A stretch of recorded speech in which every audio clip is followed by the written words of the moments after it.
5 seconds. Sir, this is the time to look at the performance of the general fiscal situations. I have listened with some attention to the remarks from the opposition. Everybody is worried. I heard my friend speaking and the honorable members just now who spoke also and talked about the problems of the size of the deficit of no plan expenditure, the question of continuing inefficiency of relatively less efficiency of public enterprise, or the fear of the debt trap. These are families' battle cries on the side of the opposition. At the same time, if you heard the earlier debates, the demand on behalf of the states for net added transfer of resources from the center to states is still growing. The pressure is mounting. There is a demand for additional subsidy and continuation of excise subsidies. Then, on the one side, we talk about efficiency in economic management.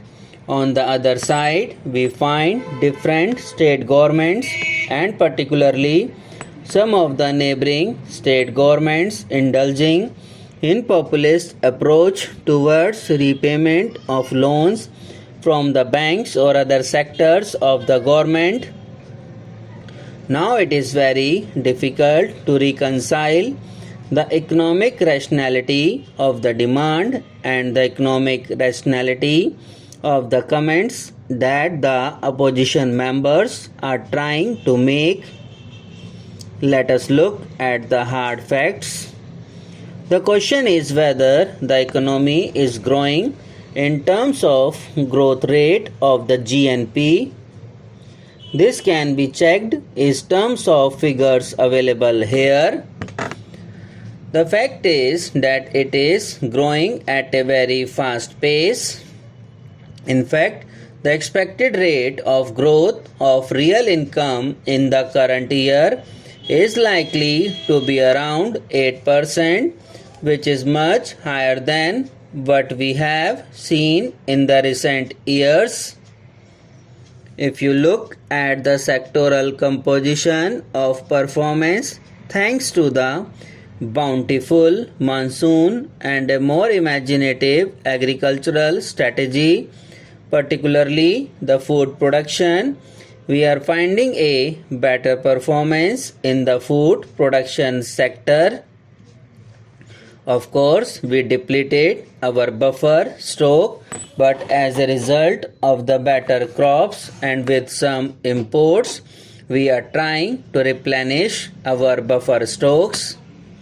Industrial growth has been very encouraging, although in the last few months there has been a tendency at declaration, and we hope by the year end the things will level up and our performance in the industrial sector will be well above the recent performance.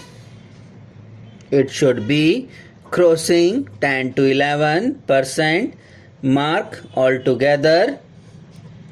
I heard my friend talking about the consumer's price index. There is no doubt that there is rise in the consumer's price index and the consumer faces the real punch, but the increase has not been as alarming as we think, particularly if we look at the recent drought and the risk of likely increase in price which did not take place. Now, so far as the consumer's price index is concerned, it is closely related to the liquidity in the economy. It is true that the liquidity is growing because disposable income has been growing because of different kinds of payments that we have committed, whether It is the fifth pay commission and the cascading effect of that in the rest of the economy or the other salary settlements, dearness allowances and all that. This leads to demand inflation, but on supply side, if buffer stroke position is right and releases are timely and adequate, all the operations both on the supply side and on the demand side of the buffer stroke are efficient, that we should have no fears.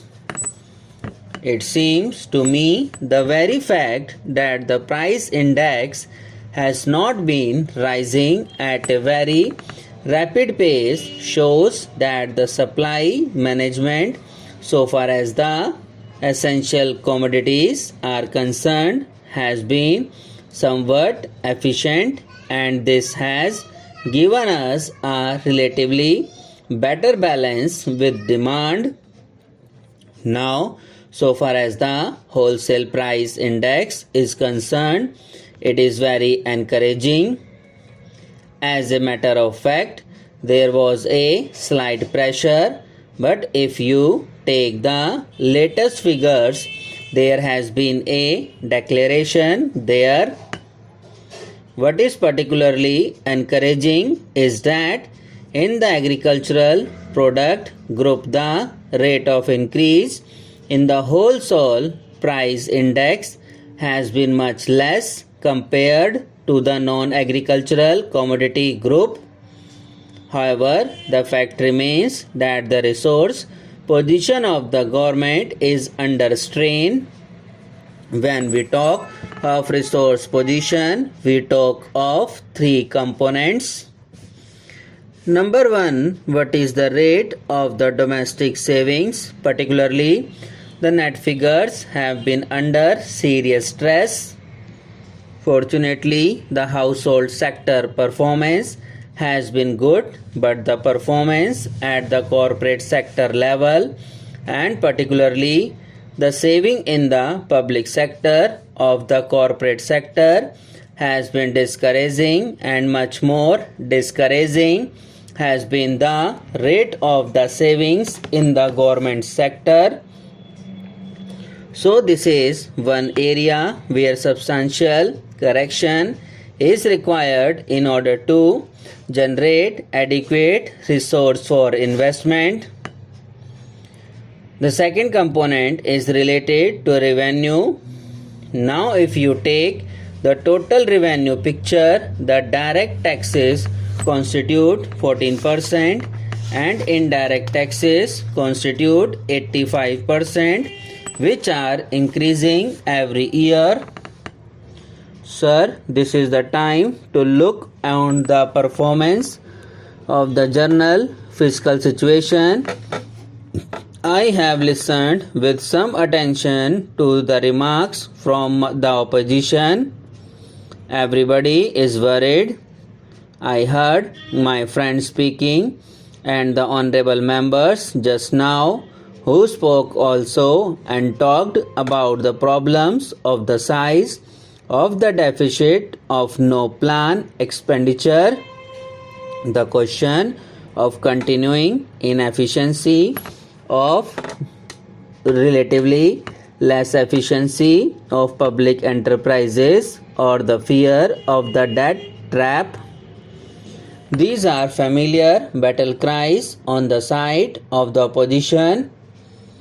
At the same time, if you heard the earlier debates, the demand on behalf of the states for net added transfer of resources from the center to states is still growing.